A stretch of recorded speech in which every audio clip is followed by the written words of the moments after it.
Hey YouTube, Untamed here. Figured I would show both the TRD Pro some love today because we got a beautiful evening. It's not too windy. I am recording on my phone today, so you guys will probably pick up some of the wind. Hopefully it's not too bad for you. But Everly is, she's, this looks really bad. But she has this little paint pen and like a little dabber, like a bingo dabber. And it looks like she's wounded. She was just popping with it. What you got there, Everly? Okay. You want to say hi? Say hi. Everly, say hi to the camera. Hi. Crushed it. All right, guys, let's talk TRD Pros for a minute.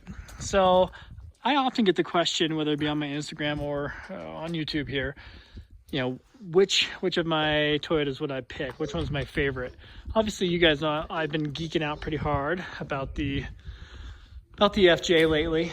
It has been, I don't know, I'm definitely obsessed with them. I think they are amazing vehicles. So I think, I mean, as right now, if you were to ask me, it would be the FJ here, the Trail Teams. But I think,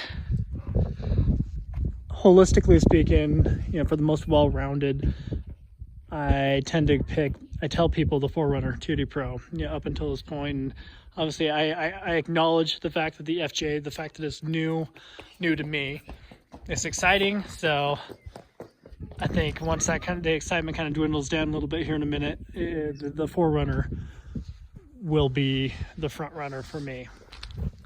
And why do I say that? I say that because it fits the family just fine. I don't know if it's actually unlocked. Well, it may not be unlocked, so let's see. No, it's not. But it fits the family just fine. You guys have seen my other videos, so you're not too surprised what it looks like on the inside. The Tundra is better, for sure, when it comes to room and space in the back seat for this little one here. But I think just for day-to-day driving, ease of driving, and being able to whip in and out of different parking spots, the 4Runner is just better. It's just more ideal. Don't get me wrong, I absolutely love all of them, obviously. I mean, I wouldn't have bought them all. The Tundra is my daily driver for the most part, with the exception as of lately. As you guys know, I've been driving the FJ Cruiser quite a bit because it is a hoot. But when it comes to the 4Runner, I think it's the best looking of them all. Obviously that is super opinionated of me to say, but I think especially for how old it is, how dated it is really held up very well over the years. You know, this is a pretty old platform, as they all are really. You know, the Tundra is, as well as the Tacoma. At this point, you can start saying that. The Tacoma is probably the most refreshed version of it, of the main three. The Sequoia it might as well be a dinosaur at this point, in my opinion. I think the Sequoia, speaking of that, I don't know. I can't buy off on the looks of it. I think it's just too bubbly. The rear end, the rear tail lights, I'm just not a fan at all.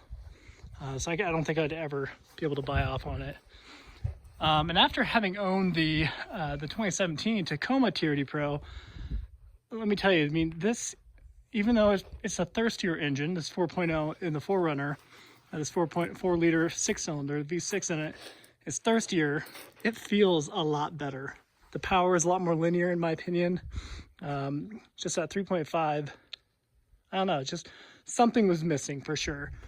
But I think after just kind of reading through a number of reviews on it, the transmission within the Tacoma kind of served as a detriment to some degree. It definitely felt it would always shift real early, at least seemingly, right?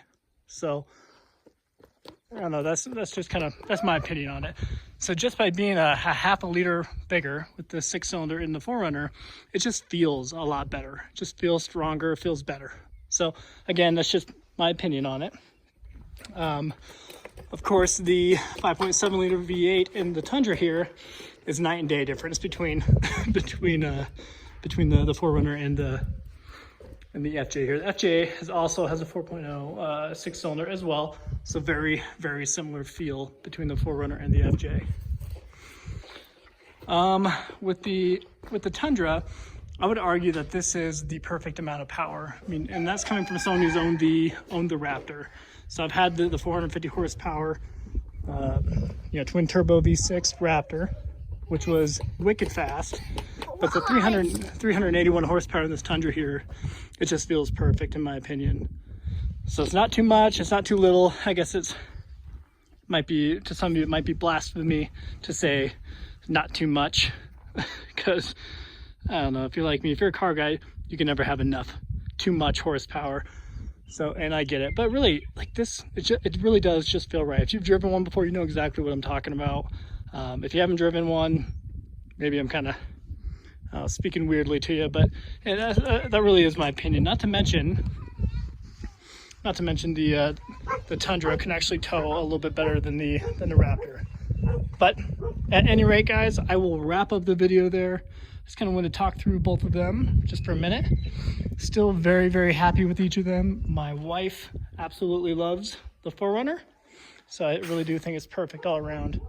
So if you guys have any questions, feel free to give me a shout. As always, happy to share. Till next time.